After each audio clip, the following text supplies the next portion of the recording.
Sam Harris is a deeply broken man. And it's sad because I've listened to his podcast before. I've seen his conversations.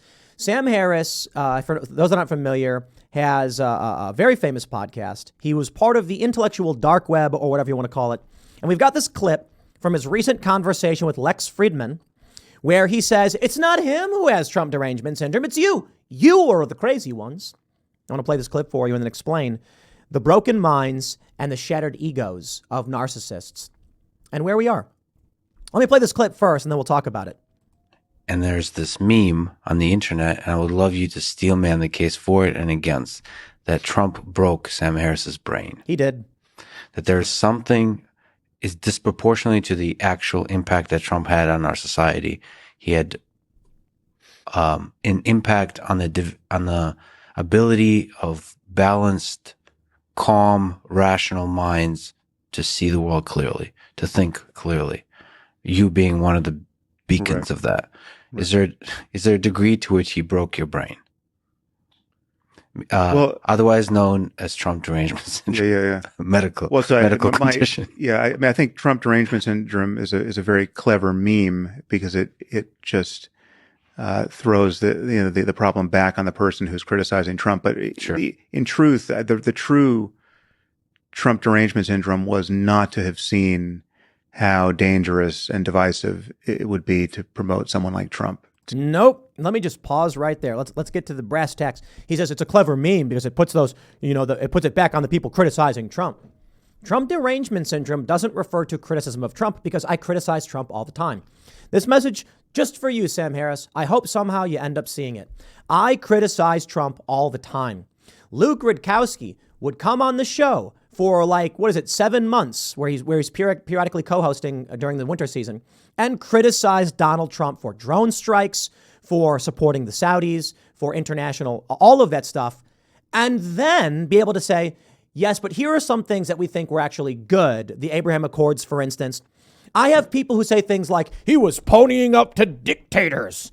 Donald Trump crossed the DMZ into North Korea with no security detail in a tremendous good faith effort for peace.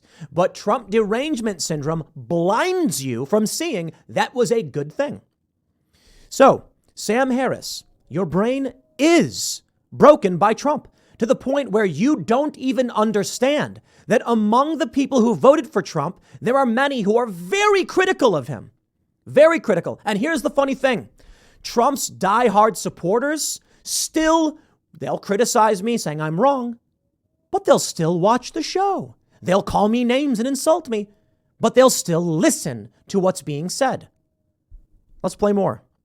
To that position of power and to not, and in the final moment, not to see how untenable it was to still support someone who, a sitting president who was not committing to a peaceful transfer of power. I mean, that was, if that wasn't a bright line for you, you have been deranged by something, because that was, that was 1 minute to midnight for our democracy, as far as I'm concerned. Let me play that last part again for you. Committing to a peaceful transfer of power. I mean, that was, if that wasn't a bright line for you, you have been deranged by something, because that was, that was 1 minute to midnight for our democracy. We don't have a democracy. We have a constitutional republic that uses democratic institutions to elect representatives we then send to a federal government. It's not a democracy. We do have referendums in some states, which is more of a democratic process for passing laws. But this is Sam Harris exemplifying perfectly that Trump broke his brain. First thing I would ask, Sam, articulate one thing that you think made, break it down for me. What did Trump do? What did he do that was so dangerous? You say one thing. Okay. At the end, you say he was not committed to the peaceful transfer of power. In what way? Did Donald Trump tell people to go home? Okay. He complained about the 2020 election. He doesn't believe it was legitimate because he's got an ego. I think there's a lot of things wrong with that, and I think he lost. I think you get a lockdown, you get a failing economy, you get no sports, no movies, and everyone says it's Trump's fault. Here's a mail-in ballot to get rid of him. And Trump's going to lose, even though he gained 12 million new voters. Here's the thing for me. I didn't vote for Trump in 2016. I voted for him in 2020. Why? Because I've paid attention to the very things that you, Sam Harris, have complained about for the years, and I noticed them happening, which is why this is also sad that this dude is so shattered. He just can't come out and say he's wrong. I remember that viral clip from Bill Maher where Sam Harris and Bill are talking to Ben Affleck about Islam, talking about how most of the people who practice Islam have very conservative views and believe things that we would find distasteful. Their views on women, for instance.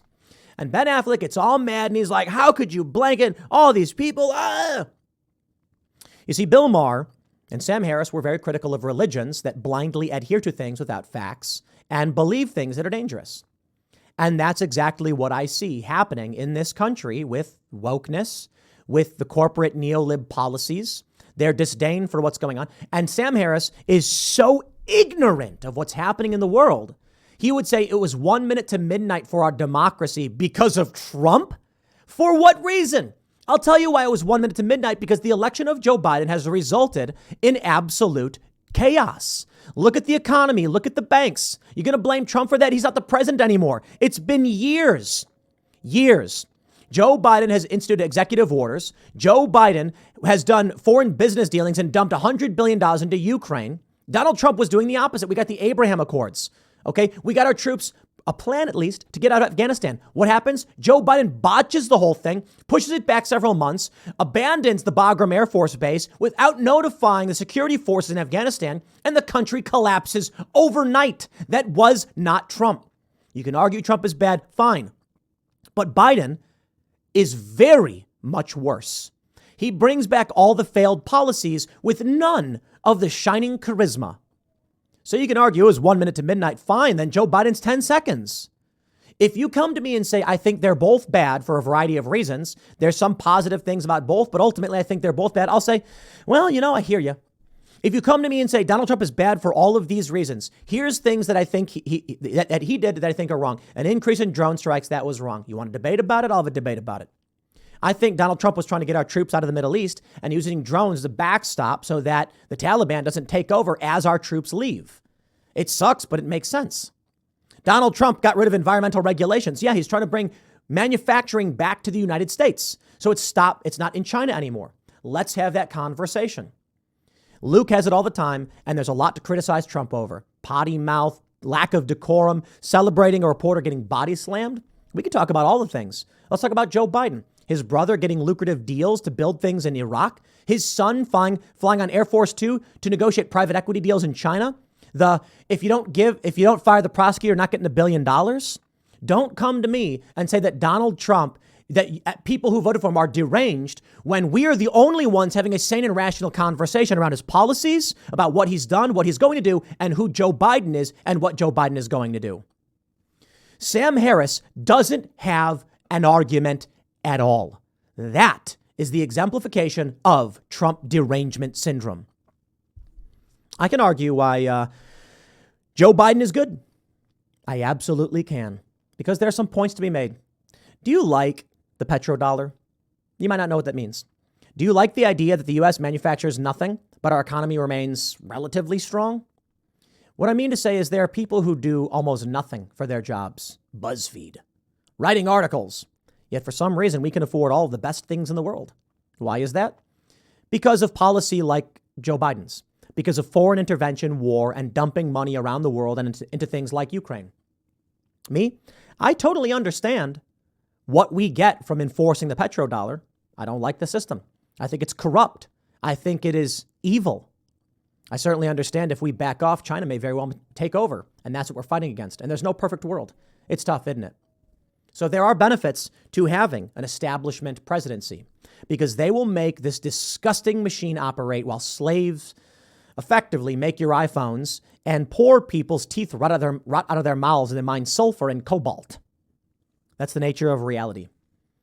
So I can make those arguments. I can talk about the Qatar-Turkey pipeline. I can talk about the reason for destroying Nord Stream 2, the frogmen who did it, because I actually pay attention and I understand what's happening.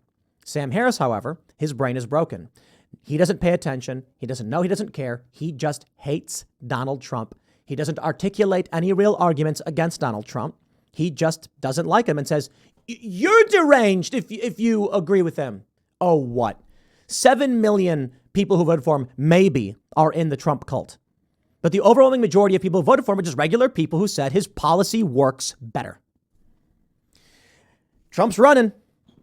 We'll see if Ron DeSantis runs.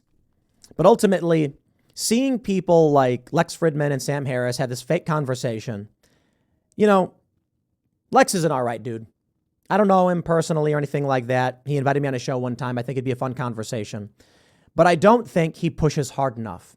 I would love to have Sam Harris sit down and have that full conversation and say, articulate to me, because I will bet $100 cash on the spot that Sam Harris knows nothing about foreign policy, global economics, and what's going on. He's a philosophy guy and a neurosurgeon or scientist or whatever. So when it comes to the issues at hand in this country and around the world and the reason why Joe Biden is the threat, he doesn't know. And I bet Sam Harris could not tell you if he tried. And I bet if he were to sit down here across from me, the only thing he'd be able to say is Trump was bad and a threat to our democracy and didn't want to give up power. And I'll say, did Hillary Clinton? We'll have a conversation about the policies they're implementing. Let's talk hard policy. Let's talk about Hillary Clinton on the debate stage saying she wants a no-fly zone over Syria, which she was advised would be an act of war with Russia, and she did not care. Can you talk about any substantive fact to back up your claims? He never does. So maybe he will surprise me one day and come out and bring a list of all the things he's concerned about, and we will debate them. But I really doubt it. He, like so many others, suffer from Trump derangement syndrome. That's it. Next segment's coming up in a few minutes. Stick around and I'll see you all then.